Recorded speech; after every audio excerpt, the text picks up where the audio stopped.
Hey guys, I'm back in the great state of Ohio after flying up from Florida Monday evening. I wore my N95. Hopefully, I didn't catch anything. I'm waiting to find out, I guess. I watched this county commission meeting earlier about Charles Pointe TIF and restructuring the debt. This wasn't actual about any new bond issuance, it was just establishing some parameters that the attorney would have to work with when negotiating with the banks. Um, Right off the bat, one thing I noticed, the mayor of Bridgeport was there wanting to know how this would affect their bottom line, saying everybody needs to know everything going on here.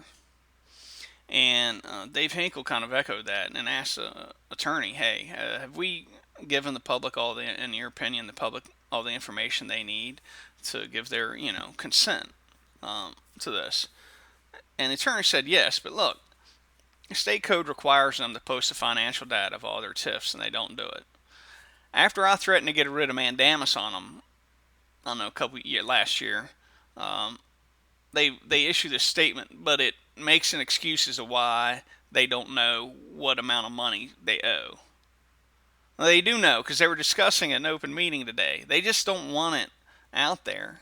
I mean that we don't. The public has never known or understood what TIFs are.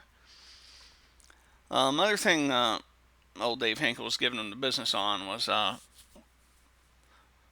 they said we can establish, we can extend the loan 10 years. Basically, we argue that state law says uh, TIFs can extend 35 years past the uh, date of the loan instead of 35 years past the creation of the TIF.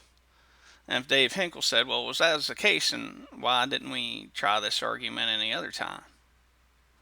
And the attorney said, well, it's never necessary before. But then, it goes on and basically it comes out they never tried it before because the state has to agree. If the state don't agree to it and sues, it ends up in court, and then the bonds die. Go the TIF goes bankrupt before the case is resolved. And the state uh,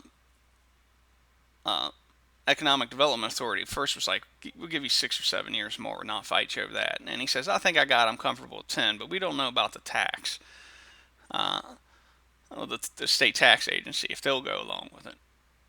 Well, there's a real question whether or not they will, because this has played out before in California. California invented the TIF in the 1950s as a means to funnel money into um, older, dilapidated urban areas. But then over time, they just multiplied the reasons and the number of entities that could have TIFs, and they were all over the place. And it just created a rough rush to the bottom, where it's a way for businessmen to avoid paying tax. Essentially, what it became. Because everybody had them. There was no special purpose to them. So when California started running into money problems about 10 years ago, they got rid of almost all their TIFs. We don't like to bring that up here. Maybe we're not aware of it. We're a little bit slow behind the times in Harrison County. That's part of why I want to get out there because, I'm free thinking, forward looking, progressive, up to date young man or middle aged man. Uh, and I just can't abide by this anymore. But guys, I tell you what else you can't abide by is this COVID. Stay safe, guys. Stay healthy. Wear your mask. Don't do anything stupid. I'll holler at you later.